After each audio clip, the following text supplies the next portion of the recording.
Trade wars historically end poorly for everyone involved. So this is negative for the United States, this is negative for China. And it's important to remember we're not just fighting with China. We're also fighting with the European Union, Japan. We just kind of tied things up with the US and Canada, or rather Mexico and Canada. And it's really important to remember that interest rates are really low around the world. And we still are on some form of life support since the Great Recession. So if things turn negative, there's not many things to stop a decline. Yeah, which is concerning here for the markets.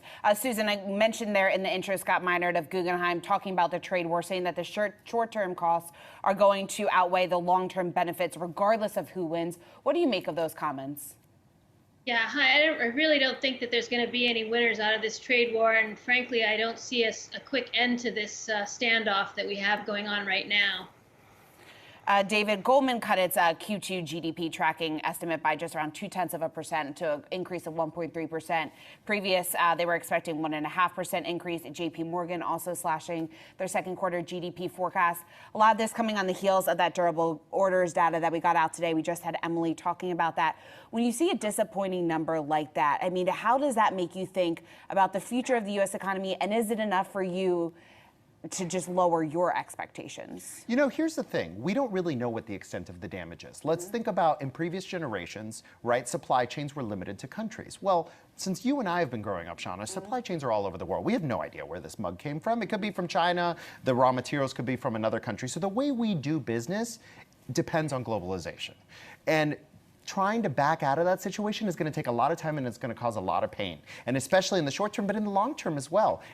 Changing supply chains is not easy and will weigh heavily on our stock market, on our general economy, and most importantly on consumers. Up till now, a lot of the tariffs have been absorbed by importers. That's what most of the statistics are suggesting. But if they go up to 25%, or God forbid even higher, it will be you and me and everyone watching the show absorbing these costs. Yeah, certainly. And then we can talk just about business confidence and what that means for a lot of the big businesses, especially the U.S. businesses that are highly exposed to this trade war. Susan, what do you think is the likelihood that we'll get that fourth round of tariffs that the Trump administration has recently been threatening in regards to China?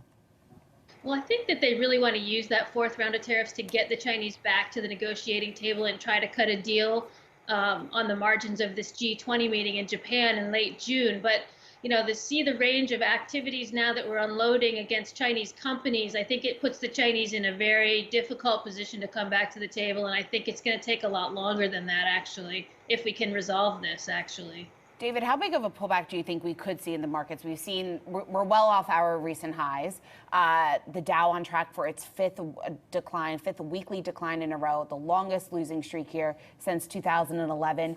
Do you think that maybe this bad news, the move to the downside that we've seen recently, is about ready to turn things around, or could we see another leg lower? I mean, I don't mean to be Dr. Doom. I consider myself a positive person, Shauna, but I think there's a lot of... have to be honest. Yeah, I don't have a lot of confidence in the market. I don't have a lot of confidence in that this trade war will be resolved quickly. If you think about it, the way our negotiations are going with Robert Lighthizer at the helm, it's a no-holds-barred strategy. And part of that is that they could break down at any moment. And you can imagine the panic in the markets, if suddenly these talks break down, which they have before.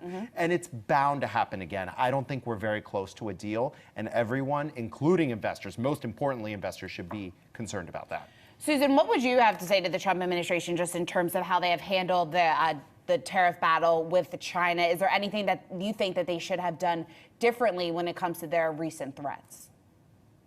Well, I think the one thing we know about the Chinese is they don't like to do this negotiating in public. It narrows their space, and they do have politics at home. I think the recent sort of backing away from the agreement was a reflection of how difficult they thought this deal was going to be to sell at home. And we're taking these additional measures that are making it even more difficult for them to come back in. So I would say, you know, the best thing is have a quiet negotiation, work out the details behind closed doors, and get an agreement as soon as possible. That's what we need.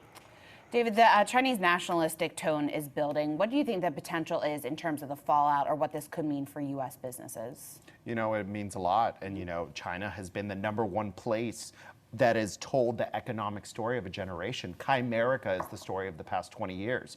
Pivoting from that for global businesses is going to be extremely difficult. And let's just remember, it's not just China. There's other things going on right now, right? President Trump wants to see auto tariffs, right? He's in Japan right now negotiating, right, with Shinzo Abe. There's a lot going on the stage. The Eurozone has negative interest rates in many areas. We are only at, what, 2.5?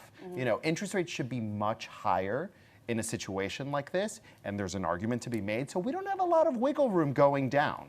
We don't have the same punch that we could have had, that we had during the Great Recession when we lowered interest rates significantly. We don't have a lot of tools at our disposal should things get really bad in this trade war. Susan, do you agree with what David was just saying, just in terms of our strength right now and our ability to leverage what we have in this trade war? Or lack thereof, I should say. Yes. I mean, I think our space is narrowing by the day, and I think we really need to kind of reel it back, start looking at the sort of long-term future. I totally agree with David on globalization and the ability of us to try to roll that back. It's also going to hit global growth if that's what people are thinking we're doing. And the attacks that we're unrolling on various Chinese companies now, it's just kind of like an onslaught, and I don't see how we walk that back. And until we can, I don't think we're going to be in a negotiation with the Chinese. The administration has a rational basis for this trade war. And I am one of these people that I'm very pro-free trade, but there is a case to be made for a trade war. The thing is, there is going to be pain, and the pain is just starting to be felt. So, and it's very hard to measure the damage to the economy. Whether it's worth it in the long term, like the report that we already mentioned suggests, that's to be decided. All right, well, David Grasso and Susan Ashton Thornton, thanks so much for joining us today.